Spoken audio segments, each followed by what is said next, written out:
राधे, जय श्री हरि। आप सबका एक बार फिर से हार्दिक स्वागत है। आज हम सुनेंगे करवा चौथ की संपूर्ण कथा। करवा चौथ का व्रत सुहागिन स्त्रियों के लिए अत्यंत महत्वपूर्ण होता है। इस दिन महिलाएं अपने पति की लंबी आयु, सुख समृद्धि और अच्छे स्वास्थ्य के लिए उपवास रखती हैं। अब आइए जानते हैं इसकी संपूर्ण कथा। बहुत समय पहले की बात है। एक साहूकार के 7 बेटे और एक बेटी थी जिसका नाम करवा था। करवा बहुत ही स्नेही, सुंदर और संस्कारी थी। जब उसके भाइयों की शादियां हो गई तब भी वह सबकी लाडली बनी रही। एक दिन जब करवा चौथ का व्रत आया तो करवा अपने ससुराल से मायके आई हुई थी।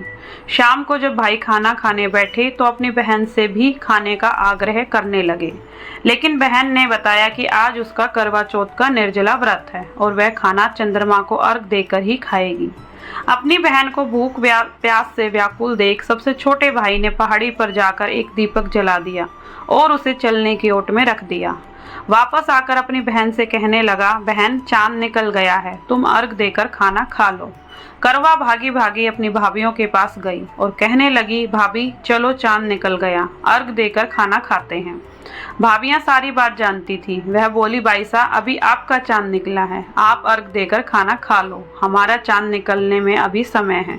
करवा भोली भाली भाभियों की यह बात नहीं समझ पाई और चांद को अर्घ देकर खाना खाने बैठ गई। जैसे ही पहला निवाला तोड़ा तो उसे छींक आ गई, दूसरा निवाला तोड़ा तो उसमें बाल निकल आया और तीसरा निवाला तोड़ते ही उसके ससुराल से खबर आ गई कि जैसे भी हालत में है तुरंत अपने ससुराल पहुंचे। सेठानी करवा को विदा करने के लिए जैसे ही कपड़े निकालने लगी तो कभी उसके हाथ में काला कपड़ा आए तो कभी सफेद। यह देखकर सेठानी को बहुत चिंता हुई और वह करवा से बोली, बेटा रास्ते में जो भी मिले उन सब के पैर छूती जाना, जो भी तुझे बोर सुहागन होने का आशीर्वाद दे तो वही अपने पल्ले में गांठ बांध लेना। माँ की यह बात सुनकर करवा अपने ससुराल के लिए निकल गई।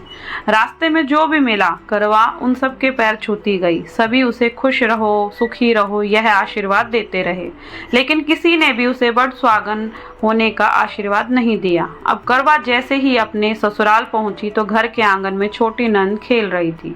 करवा जैसे ही ननंद के पैर छुए तो वह बोली, खुश रहो, सुखी रहो, पूर्ण सुहागन हो, दूध ना हो, पूतो फलो। छोटी ननंद के ऐसे आशीर्वाद देते ही करवा ने अपने पल्ले पर गांठ बांध ली। जैसे ही वह अंदर गई तो देखती है आंगन में उसके पति का शव रखा था और उसे ले जाने की तैयारी की जा रही थी। यह देखते ही करवा रोने लगी, विलाप करने लगी और कहने लगी, मैं इन्हें कहीं नहीं ले जाने दूंगी, इन्हें कहीं मत लेकर जाओ। जब कोई भी उसकी बात नहीं माना तो वह बोली, मैं भी इनके साथ चलूंगी। सभी ने विचार किया कि साथ में ले चलते हैं इसको। सभी के साथ करवा शमशान घाट पहुंच गई। जब पति के अंतिम संस्कार का समय हुआ तो वह बोली, मैं इन्हें नहीं जलाने दूंगी। सब कहने लगे, पहले तो अपने पति को खा गई, अब उसकी मिट्टी भी खराब कर रही है। लेकिन करवा ने किसी की एक ना सुनी। सभी लोगों ने आपस में विचार विमर्श किया और उसको शमशान में ही एक झोपड़ी डलवा दी। उस झोपड़ी में करवा अपने पति को लेकर रहने लगी। अब करवा सुबह शाम अपने पति की साफ सफाई करती और उसके पास बैठी रहती थी। सुबह शाम छोटी नंद आकर उसे खाना पानी दे जाया करती थी। अब वह हर महीने की चौथ का व्रत करने लगी। व्रत करती, चंद्रमा को अर्घ देती और जब पूजा करने बैठती तो चौथ माता प्रकट होकर कहती, करवो ले करवले घड़ बुखारी, करवो ले भाइयों की प्यारी, करवो ले तो करवा उनसे अपना सुहाग मांगने लगती। हर महीने की चौथ माता उससे कहती कि तेरा सुहाग हमने नहीं, सबसे बड़ी चौथ माता ने लिया है, उनसे अपना सुहाग मांगना। ऐसे करते करते अश्विन की चौथ आई। करवा उनसे कहने लगी, माता मैं 12 महीने से यहाँ बैठी चौथ का व्रत कर रही हूँ, अब तो मुझे मेरा सुहाग वापस लौटा दो। तब अश्विन की चौथ माता करवा से कहने लगी, तेरा सुहाग हम नहीं लौटा सकते, तुझसे बड़ी कार्तिक की चौथ माता नाराज है। यदि तू अपने पति के प्राण वापस चाहती है तो उनके पैर पकड़ लेना और उनके पैर छोड़ना मत। 16 श्रृंगार का सारा सामान तैयार रखना।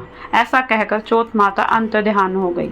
जब कार्तिक की बड़ी चौथ आई तो करवा ने अपनी छोटी ननंद से 16 श्रृंगार का सुहाग का सारा सामान मंगवाया। जब ननंद ने जाकर माँ को यह बात बताई तो सास बोली, पागल हो गई है, जो मांगती है दे आओ। छोटी नंद सुहाग का सारा सामान लाकर करवा को दे देती है। अब वह करवा चौथ का व्रत रखती है, चंद्रमा को अर्घ देती है और जैसे ही जोत करी तो चौथ माता उसके सामने प्रकट हुई और कहने लगी, कर वो ले घनी बुखारी, कर वले 7 भाइयों की प्यारी, कर वो ले दिन में चांद उगाने वाली, कर वो ले। तब उसने उनके पैर पकड़ लिए और बोली, माँ मेरा सुहाग मुझे वापस लौटा दो। यह सुन चौथ माता बोली, अरे तू तो बहुत भूखी है, 7 भाइयों की प्यारी है, तुझे सुहाग का क्या काम। तो करवा कहने लगी, नहीं माता, मुझसे बहुत बड़ा पाप हो गया, मेरे सुहाग को मुझे वापस लौटा दो। माता, मैं आपके पैर तब तक नहीं छोड़ूंगी जब तक आप मेरा सुहाग मुझे वापस नहीं लौटा देती। यह सुनकर चौथ माता ने करवा से एक एक कर सुहाग का सारा सामान मांगा और करवा उन्हें सारा सुहाग का सामान एक एक कर देती गई। तब चौथ माता उससे कहने लगी, तुझे जरूर व्रत करने की सारी विधि सब बात कोई समझा के गया है। तो करवा कहने लगी, माता मुझे तो हालात ने सब कुछ समझा दिया है, आप बस मेरा सुहाग मुझे वापस लौटा दे। तब चौथ माता ने अपनी आंखों से काजल निकाला, उंगलियों से मेहंदी और मांग से सिंदूर निकालकर उसे करवे में घोल दिया और उस जल से उसके पति को छींटा लगाया। छींटा लगते ही उसका पति जीवित हो गया और जाते जाते चौथ माता उसकी झोपड़ी पर लात मार गई, जिससे उसकी झोपड़ी महल में बदल गई।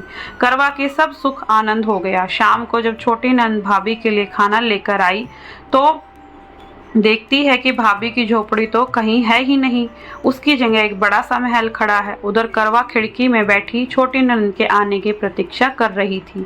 छोटी ननंद को आता देख करवा दौड़ी दौड़ी उसके पास गई और कहने लगी, देखो भाई साहब, आपका भाई जीवित हो गया है, घर जाओ और माता जी से कहो कि गाजे बाजे के साथ हमें लेने आए। छोटी ननंद दौड़ी दौड़ी माँ के पास गई और कहने लगी, माँ भाई जीवित हो गया है। माँ कहने लगी, अब तक तो वह भाभी ही पागल थी, अब तेरा भी उसके साथ दिमाग खराब हो गया है।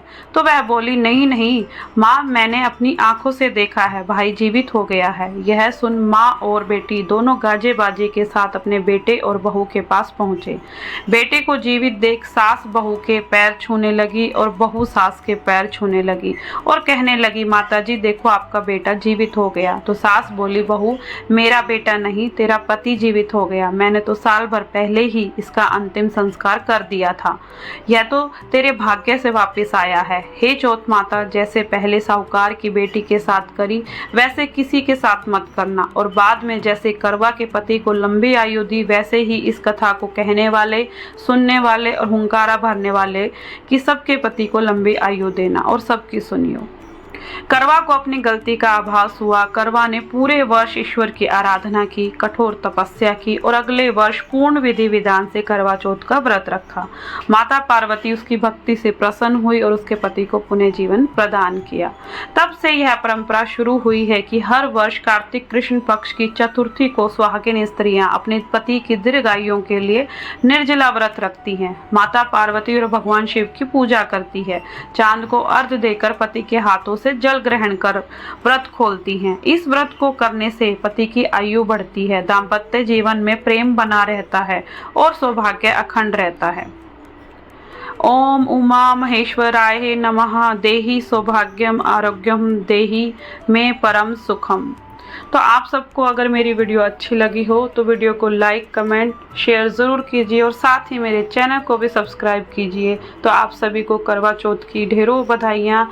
राधे राधे। जय श्री हरि।